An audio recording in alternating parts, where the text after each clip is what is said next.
Kathy, and this is Minnie. I use she, her pronouns, and I am a member of Song to See as well as a staff member in the Trio department at Highline College.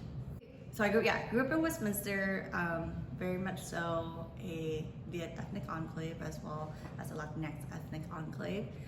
Went to UC Santa Barbara in California, which was very white and was a big eye-opener to me. I had a really negative experience my first day there. I remember in my orientation group, which was primarily white folks, no one wanted to sit next to me, and I would ask a question and they would ignore it, and then my poor orientation leader, who was just a junior in college trying to just do a job for like money and experience, was like, yeah, okay, Kathy, the answer to your question is this.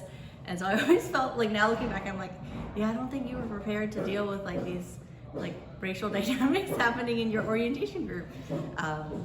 That's my dog barking because she is really upset for me.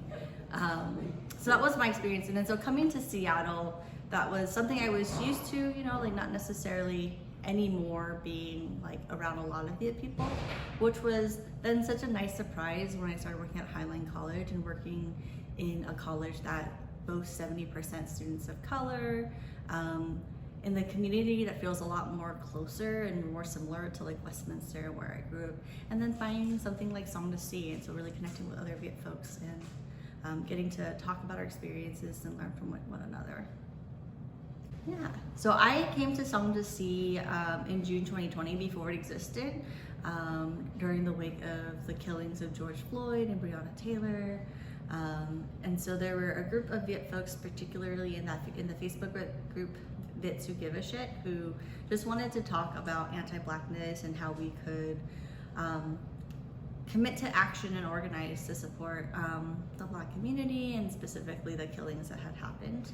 And so that's where that came from. There was a group of us who met to talk about like how anti-Blackness was prevalent in our communities or in our families. What were some of the things that we can do to show up in solidarity? That group eventually just kind of faded. I think folks were really busy doing other things, but I stayed connected to a couple of core members who then continued to meet and talk about what we could do as an organization and maybe becoming an organizing home for folks. And so that then looped in other folks who were interested in creating an organizing home, and then it became Song to See sometime in like December 2020, early 2021. For me, I think I came to Song to See because I was just looking for other folks to connect with. I think there was a lot of pain and like unprocessed emotions continuing to see what was happening with police brutality, what was happening in Seattle. Specifically, I live in Central District, and just all these things that were happening, especially in light of the pandemic, recognizing that we were living in multiple crises. And for me, working education, I just wanted a space where I connect with other folks to do something about it, but also to heal, also to laugh and to have fun with one another and to support one another. So that's really where I think the desire for Song to See came to be. That for me was a really great guiding light because it was in the midst of the pandemic, you know, definitely starting to feel isolated and frustrated and just sad about the things happening in the world. And so I think Song to See came in my life at a really good time. Something I've been doing at my work at Highline has been participating in different committees and spaces that are about professional development for the campus community or addressing any inequities within education. And so a guiding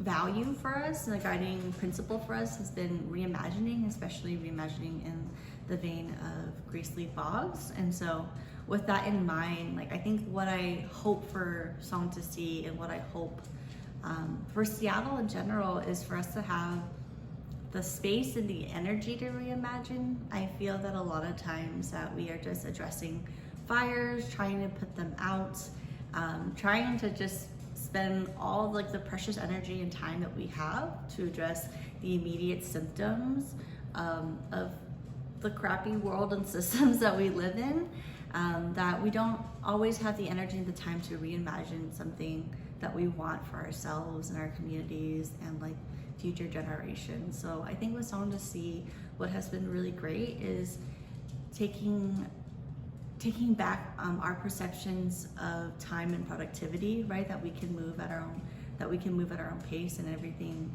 that we do can be meaningful, but doesn't also have to be full of like production or value at any one time. I think what's been really helpful with Someone to See is taking the time to unlearn and to be really gracious with each other with our unlearning. I feel that like things that I learned even a year ago that I thought like, oh yeah, that makes sense. Now it's just like, oh no, that's bad. That's wrong. And learning about that, right? Like, why is that bad? Why is that wrong? Why have I been socialized into these types of thinkings? So yeah, my hope for Someone to See in general is, and for Seattle, right, is to actually have the time and the energy and the space to reimagine, and then putting those things into action. Because I think we spend all the time addressing all of the bullshit that comes out of what we live in right now. We don't have that time to reimagine that like we could have a better world.